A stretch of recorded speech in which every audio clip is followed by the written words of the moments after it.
दरिया सूता सकळ जागता नहीं कोय, जागन में जो जागना जागा कहिए जोय। आनंद श्री दाता दरियावजी महाराज फरमाते हैं, दरिया सूता सकल जग, जागता नहीं कोई। क्या कोई जागे हुए है ही नहीं? क्या शरीर सोए हुए है? हम तो देखते हैं कि दिन में काम धंधा करते हैं, रात में सोते हैं और सुबह उठ के जाग जाते हैं। फिर भी संतों ने ये क्यों कहा कि जागता नहीं कोई? वो इसलिए कहा कि सोने के समय तो सोए हुए है भी, जब जग जाते हैं तब भी वास्तव में सोए हुए ही है। क्यों कहा? वो इसलिए कहा कि न तो हम कौन है इसकी पहचान करी, न तो यह हमें पता चला कि हम यहाँ क्यों आए हैं, क्या करना चाहिए, क्या कर रहे हैं। जब तक ये ज्ञान नहीं मिलता और ज्ञान धारण नहीं करते तब तक वास्तव में सोए हुए ही है। इसी भाव को सतगुरु सुखराम जी महाराज ने एक छोटे से हरजल द्वारा दर्शाया है। महाराज फरमाते हैं, प्राणिया काय तू सुतो रे, तारो कर निगर को सूल। प्राणिया काय तू सुतो रे, तारो कर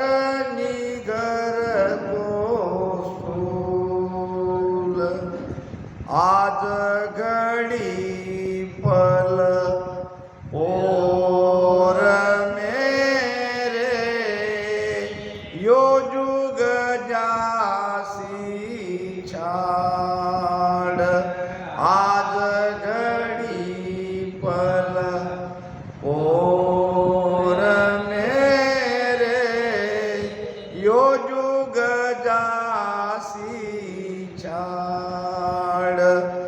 सेण है तू तेरा सगळा रे, करसी काढो काढ। प्राणिया काय तू सुतो रे, तारो कर निगर को सूळ। प्राणिया काय तू सुतो रे, तारो कर निगर को सूळ।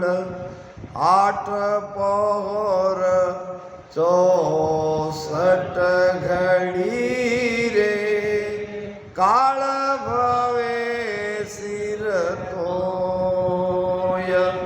आठ पहर 64 घड़ी रे, काळ भवे सिर तोय। रे मूरख मेरी, रे मूरख प्राणी मेरी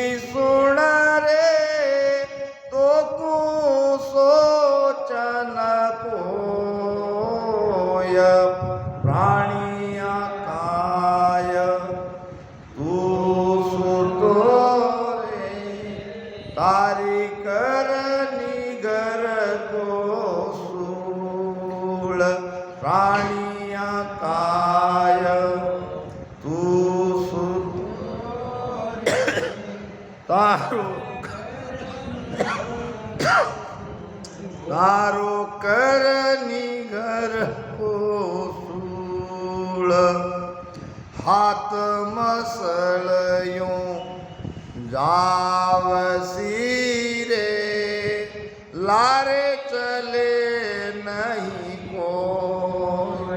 हाथ मसलयूं जावसी रे, लारे नहीं के। सुख देव सब सांभळो रे, जन्म गवाओ काय। प्राणी तू सुतो रे, तारो करनी घर को सूळ।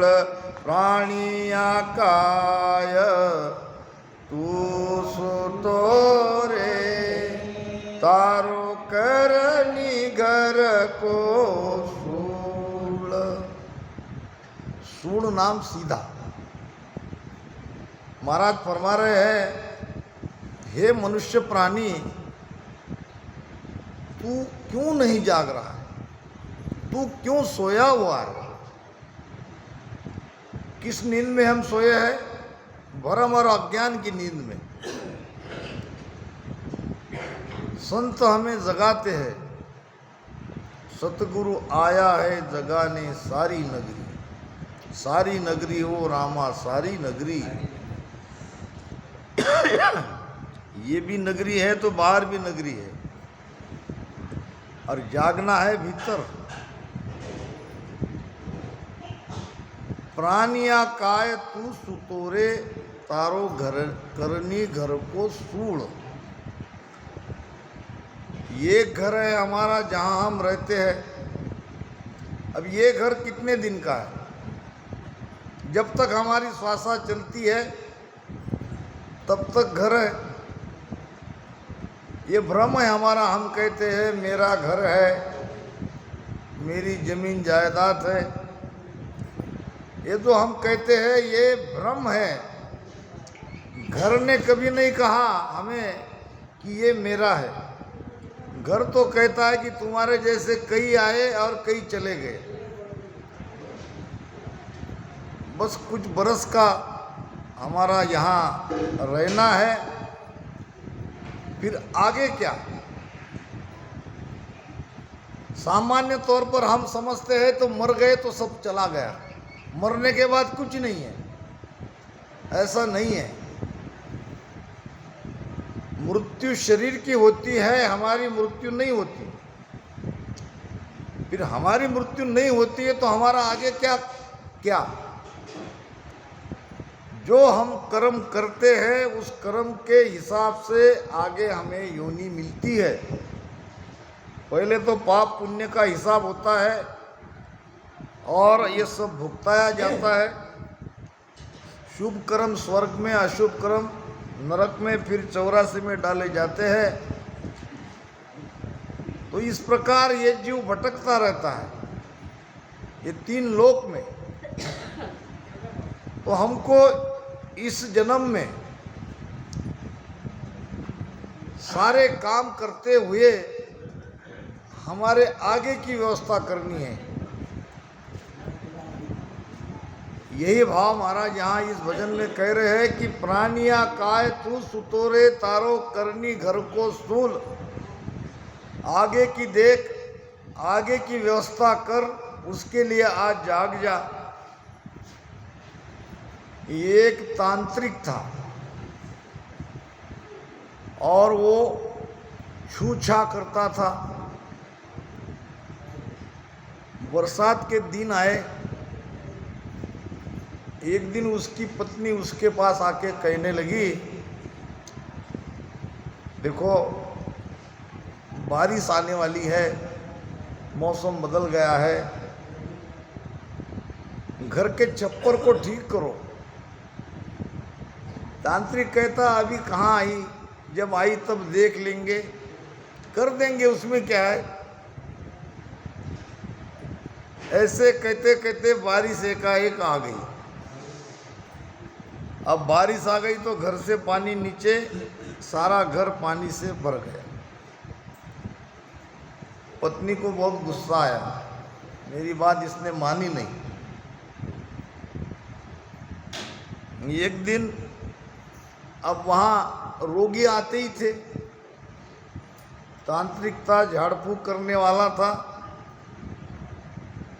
अब संसार में कई तरह के लोग हैं, कोई झाड़ फूक वाले को भी मानते हैं, कोई तांत्रिक को भी मानते हैं। वो लोग आते थे। एक दिन कोई एक रोगी आया और ये नीम का पत्ता उसके सिर पे रख के कहता था छू। पत्नी को लगा कि देखो तो क्या कहते हैं मंत्र में, मगर ज्यादा सुनाई नहीं दिया। वो छू और कुछ बड़बड़ा रहा था, मंत्र जाप कर रहा था। मंत्र था उसका, आकाश बांधू, पाताल बांधू, 7 समंदर बांधू।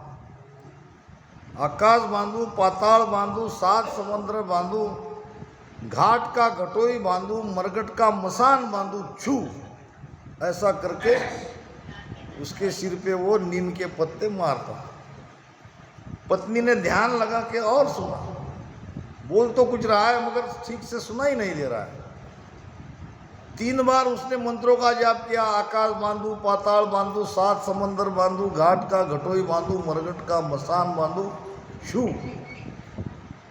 थोड़ी थोड़ी बात पत्नी ने सुन ली और जब तीसरी बार कहा आकाश बांधू, पाताल बांधू, 7 समंदर बांधू, घाट का घटोई बांधू, मरगट का मसान बांधू, छू।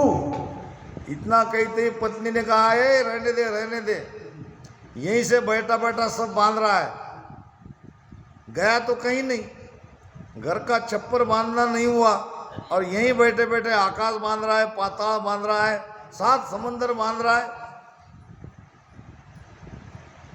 तो इससे काम नहीं चलेगा। ये ज्ञान सत्संग में आके हमको समझना पड़ेगा। संतों ने कहा है, सत्संगत पलकी भली करसी बहुगुण जोय। यूं ही नहीं कहा है, जुग जुग में सुखराम कहे शेष गुणा फल होए। पल भर की संगत भी हमारा जीवन बदल देती है, जीवन में शांति ला सकती है, जीवन में क्रांति ला सकती है। इसीलिए सत्संग का महत्व है। महाराज फरमा रहे कि तुम्हें तुम्हारे आगे की व्यवस्था करनी पड़ेगी, तुम कभी मरने वाले नहीं हो, ये शरीर तो जाने वाला है। शरीर जाने के बाद क्या, तो उसकी व्यवस्था आज हमें करनी है। क्योंकि आज घड़ी पल पोर मेरे ओजुग दासी छाड़। ये कभी भी ये हो सकता है, मृत्यु कभी भी आ सकती है। चाहे वो दिन आज का हो सकता है, आज में कोई न कोई घड़ी मृत्यु की अटल है, घड़ी में कोई पल, एक ही पल काफी है मृत्यु के लिए। आज घड़ी पल पोर मेरे, एक पोर में किसी न किसी घड़ी का कोई न कोई पल। हमको ये संसार छोड़ के जाना है उस पल में। फिर क्या होगा, मृत्यु के बाद हम देखते नहीं, मगर दूसरों की किसी की मृत्यु होती है तो तब जाके देखना चाहिए क्या होता तब। शेण है तू तेरा सगड़ा। शेन कहते हैं हितैषी। परिवार का जो प्रमुख है वो परिवार का शेन रहता है, परिवार का हित करने वाला रहता है, उसको हरेक की बराबरी करनी पड़ती है, क्योंकि वो घर का कर्ता है। कर्ता पुरुष रहने से सबका हित चाहता है, सबका भला चाहता है। महाराज कहते हैं कि देखो, तू तो सबका सेन था, तू तो सबका हित करने वाला था और हित करते आ भी रहा था। वो सभी तेरे हितैषी तेरे आजू बाजू बैठे हैं, और कह रहे हैं करसी काढ़ो काढ़ ले जाओ आप। कोई रखना नहीं चाहता और रखेगी भी कैसे। सेण है तू तेरा सगलारे करसी काढ़ो काढ़। ये है वास्तविकता। संतों ने सत्य कहा है और मृत्यु अटल है। संसार में हर बात जर तर पे यानी होगी या नहीं होगी इसके बारे में कह सकते हैं। हम धनवान बनेंगे, बन भी सकते हैं, नहीं भी बन सकते हैं। मकान हमारा नहीं है तो मकान बन भी सकता है, नहीं भी बन सकता है। सब कुछ हो भी सकता है, नहीं भी हो सकता है, मगर ये कभी नहीं हो सकता कि हम इस शरीर से अमर रहे। ये कभी नहीं हो सकता कि हमारी मृत्यु न हो। मृत्यु अटल है। नानक साहब का शिष्य था मर्दाना। उस जमाने में टका पैसा चलता था, आज के जैसा रुपया नहीं था। नानक साहब का चेला था मर्दाना, मुसलमान था। एक दिन उसने कहा, मर्दाना 1 टका लेके जाओ, 2 पैसे का 1 टका, और बाजार में जाके सच और झूठ लेके आओ। 1 पैसे का सच और 1 पैसे का झूठ। अब सुनते ही जरा आश्चर्य हुआ मर्दाना को कि ये सच और झूठ कोई वस्तु थोड़ी है, ये तो बोला जाता है। कोई सच बोलते हैं, कोई झूठ बोलते हैं।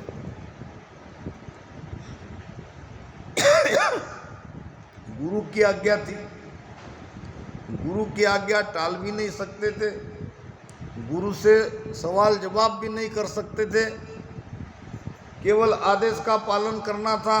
1 टका हाथ में लिया, सोचते सोचते गया मार्केट में। दुकानदार को पूछा, भाई मुझे 1 पैसे का सत्य चाहिए और 1 पैसे का असत्य चाहिए। ये 2 पैसे मुझे मेरे पास है, ये 2 पैसे ले और 1 पैसे का सच और 1 पैसे का झूठ दो। दुकानदार ने कहा, चल भागो यहाँ से, अभी अभी मैंने दुकान खोला है और ये तू क्या मांग रहा है, जाओ मेरी दुकान में नहीं है, आगे देखो। 2-3 दुकान में और गया, सबने उसे भगा दिया। निराश होके एक पेड़ के नीचे छांव में बैठ गया। दोपहर भी हो गई थी, अब करे तो क्या करे, गुरु का क्या जवाब दे। इतने में एक व्यक्ति आया जो कैंसर से पीड़ित था और बड़ी पीड़ा हो रही थी, और उसने मन में ठान लिया था कि आज जीवन को खत्म करना है, आज आत्महत्या कर लेनी है। और वो व्यक्ति बैठा दिखा, कहा कि भाई तुम कैसे, और तुम परेशान दिख रहे हो। उसने कहा, हाँ परेशान तो हूँ, तो बताओ अगर मैं तुम्हारे कुछ काम आ सकूं। अब भाई क्या तुम्हें बताऊं, तुम तो मेरा काम नहीं कर सकते, फिर भी तुमको बता देता हूँ। गुरु ने मुझे 1 टका देके ये कहा है कि 1 पैसे का झूठ और 1 पैसे का सच लेके आओ। अब वो पीड़ित व्यक्ति कहने लगा, क्या तुम्हें कहीं मिली ये वस्तु, इसीलिए तो परेशान हूँ, कहीं मिली नहीं है। अरे ये वस्तु तो मेरे पास है, मैं तुम्हें देता हूँ। बड़ी आशा से उसकी तरफ देखने लगा, भैया जल्दी बताओ 1 पैसे का सच क्या है और 1 पैसे का झूठ क्या है। तो उसने कहा, 1 पैसे का सच ये है कि मृत्यु अटल है। मृत्यु के जैसा सच संसार में दूसरा कोई नहीं। ठीक है, ये बात तुम गांठ पे बांध लो। और दूसरी बात, सबसे बड़ा झूठ क्या है? तो संसार सबसे बड़ा झूठ है। ये जगत जो दिख रहा है, इससे बड़ा झूठ और कोई नहीं है। ये माया है, जो दिखती है वही माया है। और माया के कारण हम माया में है, माया से संलग्न है, इसलिए ये झूठा संसार हमें सच लगता है। इसीलिए संतों ने कहा है, माया मोह भरम की रजनी, सूता जीव अघाई, सतगुरु वाद करिए कैसी, राम कहो मेरा भाई। माया मोह भरम की रजनी, रजनी नाम रात। रात्रि में हम सोते हैं, मगर हम किस रात्रि में सोते हैं? तो माया की रात्रि, भरम की रात्रि, मोह के रात्रि सब हम सोए हैं। कैसे सोए हैं? अघाई, बड़ी तृप्तता से, बेफिकिर। सदगुरु ही है जगाने वाले। सदगुरु कह रहे हैं कि भाई तुम सो मत, तुम उठो, तुम जागो, तुम अपने आप को पहचानो, अपने स्वरूप की ओर जाओ। और उसके लिए तुमको राम भजन करना पड़ेगा। ये श्वासा राम भजन करने के लिए ही मिली है। सतगुरु वाज करी एक ऐसी, राम कहो मेरा भाई।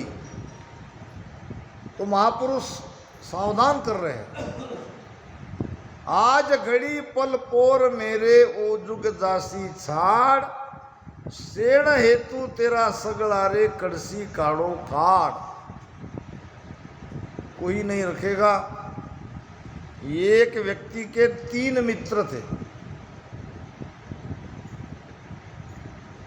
2 तो बहुत गहरी उसकी मित्रता उनसे थी, यानी जीवलग मित्र हम कहते हैं।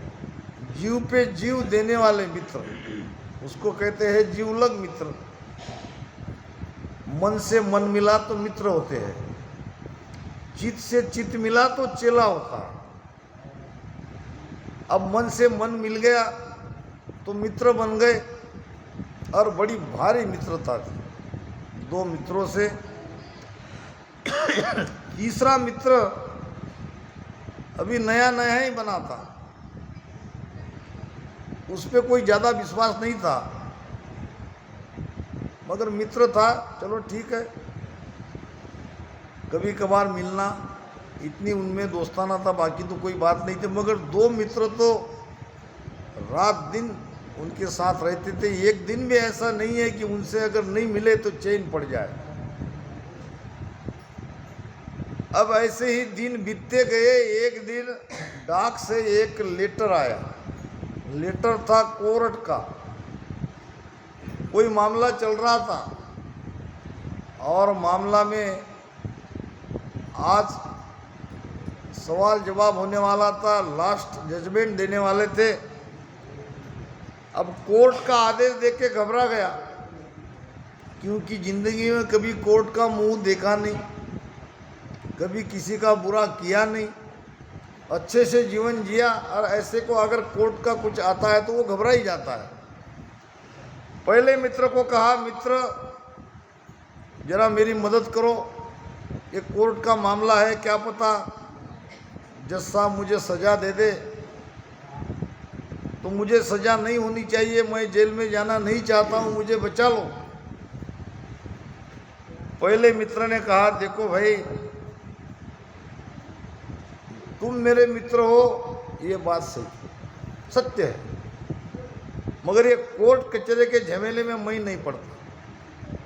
तुम जानो, तुम्हारा काम जानो, मुझे तो माफ़ ही करो। बड़ी निराशा हुई, इतना पक्का दोस्त ऐसे आड़े समय में काम अगर नहीं आता है तो दुख होता है। निराश होकर दूसरे मित्र के पास गया, उसको भी अपना दुखड़ा उसके सामने रोया। दूसरे मित्र ने सब सुन ली। देखो भाई, अब तुम कहते हो तो हम न्यायालय तक चलते हैं,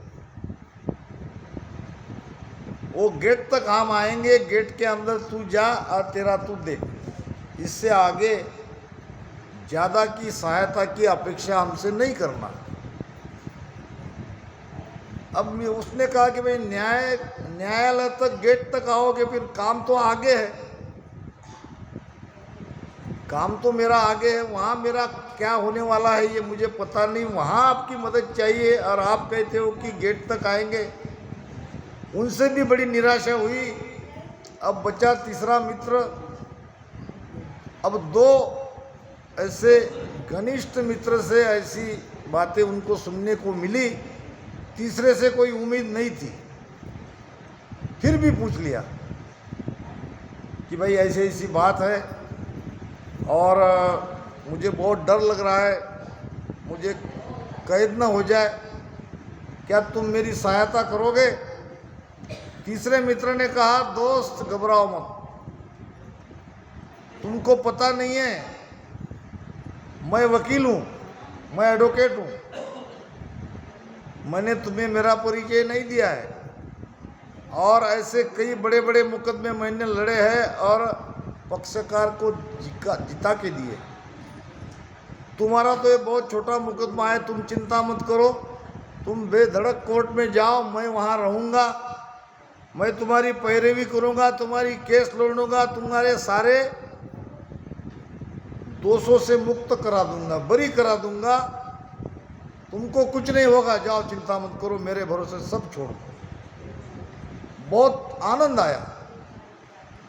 छुड़ाएंगे तब छुड़ाएंगे, मगर आज तो वो हिम्मत दे रहा है, आज तो वो कह रहा है कि मैं तुम्हारे साथ हूँ।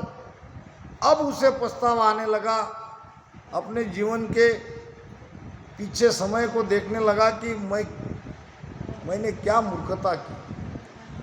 जो मित्र इतने दुखी की घड़ी में साथ दे रहा है, उस पर ज़्यादा विश्वास नहीं किया, उसकी संगत, उसकी दोस्ती, उससे मिलना जुलना काफ़ी कम किया और पहले वाले दो मित्र में ही रोज़ उनके साथ उठ बैठ करता रहा, उन पे विश्वास किया, उनको बहुत चाहा और दोनों ने हमको धोखा दिया। अब वास्तव में सत्य से परिचित हुआ। ये तीन मित्र हमें सब मिले, हमारे सबके वो तीन मित्र है, आज भी है। ये न हो जाए कि आपको भी पछताना पड़े। अभी से आप तीसरे मित्र पे भरोसा करना चालू करो। जैसे उस आदमी को पहले दो मित्रों ने दगा दिया, धोखा दिया, वैसे आपको भी आपके जो दो मित्र हैं, वही दो मित्र सब हमारे भी है और हमको दगा देने वाले हैं। पहला मित्र है धन, पैसा। सबको अच्छा लगता है, धन किसे नहीं चाहिए। धन से बड़ी गहरी मित्रता हमारी है। माया आई ता दिनारे आनंद अंग अपार, और पाचे साहेब मांगिया रे रोवे घर घर बार।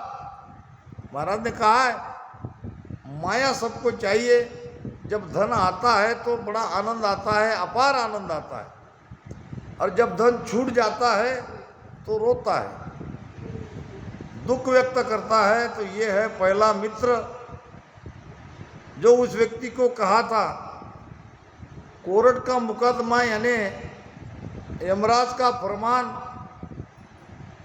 यमराज के दरबार में सबको जाना ही है, और वहाँ का आदेश आया तो पहला मित्र पैसा कहने लगा तेरा तू देख, मैं तुम्हारे साथ नहीं हूँ। दूसरा मित्र है परिवार, कुटुंब परिवार हमारा, जिंदगी भर जिससे हमने प्रेम किया, जिसके लिए हम जीते हैं, वो भी अंत में दगा देते हैं। ज़्यादा से ज़्यादा स्मशान तक वो हमें पहुंचाने के लिए आते हैं, फिर चिता में एक बार लकड़ा ऊपर रख दिया, आग लगा दी, सब चले जाते हैं। यानी ज़्यादा से ज़्यादा कोर्ट के गेट तक ये परिवार वाले आते हैं, मगर सदगुरु जो है वो है तीसरा मित्र, और वो है वकील। इसीलिए कबीर साहब ने कहा है कि सतगुरु ने बना लो वकील, मुकदमा भारी है, बहुत बड़ा मुकदमा आपके ऊपर सबके ऊपर चलने वाला है। इस मुकदमे से बरी होना है, सजा नहीं होनी है। ऐसा अगर चाहते हो तो सदगुरु को वकील बनाओ, उससे मित्रता करो, उसका कहा मानो, उसकी सत्संग में जाओ, तभी हमारा कल्याण होगा। महाराज कहते हैं कि हाथ मसल यूं जाव सीरे, लारे चले नहीं कोई। हाथ मसल के जाना यानी पछता के जाना पड़ता। मृत्यु जब होगी तो बड़ा भारी दुख होता है। सब देखते हैं, सारे किए हुए कर्म याद आते हैं, हमारे सामने सब हमने जो कमाया है, जिस चीज़ के प्रेम किया है, सारे साथी खड़े रहते हैं और सबको छोड़ के जाना पड़ता है निराश होके। उसको कहते हाथ मसल के जाना। हाथ मसल यूं जाव सीरे, लारे चले नहीं कोय। कह सुखदेव सब सामों रे, जन्म गवावे काय। क्यों जन्म को गंवाते हो, क्यों वर्त जीवन खोते हो। इसलिए भक्ति करो, भजन करो,